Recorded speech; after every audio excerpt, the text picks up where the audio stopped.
Ghana's newly promulgated Petroleum Revenue Management Law will be put to test this month when the 2012 budget statement is read. According to the chairman of the Finance Committee in Parliament, James Aveji, strict adherence of the law governing the utilization of revenue from the oil will be known upon the presentation of the budget statement. He made this known at a second-day seminar on the role of parliamentarians in the governance of oil, gas, and mineral resources. After almost a year of pumping crude from the oil sector, effective enforcement of laws in that sector is being pushed by various interest groups. This is to ensure that benefits from the sector are enjoyed by citizens of the country. Mining companies in Africa are mostly big multinationals, and without strong mechanisms for oversight and accountability, which can affect governance.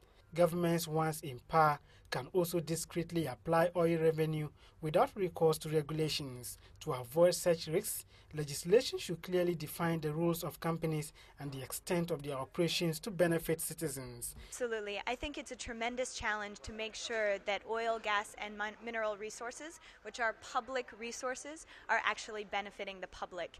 And there are several different steps that are necessary to ensure that. I think one of the first steps is making sure that a government is getting a good deal from industry and that they are able to see the revenues that come from the exploitation of those resources.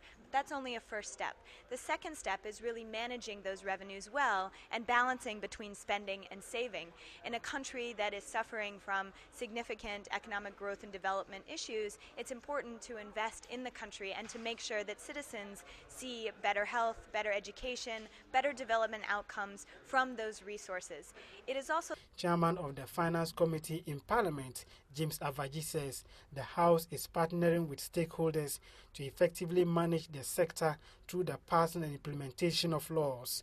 The Minister of Finance, by September each year, must publish the benchmark revenue, estimation of benchmark revenue, and the quantity that will be produced in a year must also publish that. To the best of my knowledge, from what I got from the Minister of Finance, that has been done, but we have not received copy in Parliament yet. The Bank of Ghana is also supposed to, together with the Minister of Finance, publish on quarterly basis the revenue in terms of quantity produced, price of the oil, and therefore the expected revenue on quarterly basis. We have also not seen that yet. Public Interest Accountability Committee, the PIAC, is also supposed to be formed, and that has been formed by the government. They are also supposed to do the independent assessment of how the revenue from the oil sector is being utilized. We're also waiting for their report. So far, that is where we are. Though the revenue from mining resources in Africa has doubled, Africans have not really benefited from the rich minerals mined on their land.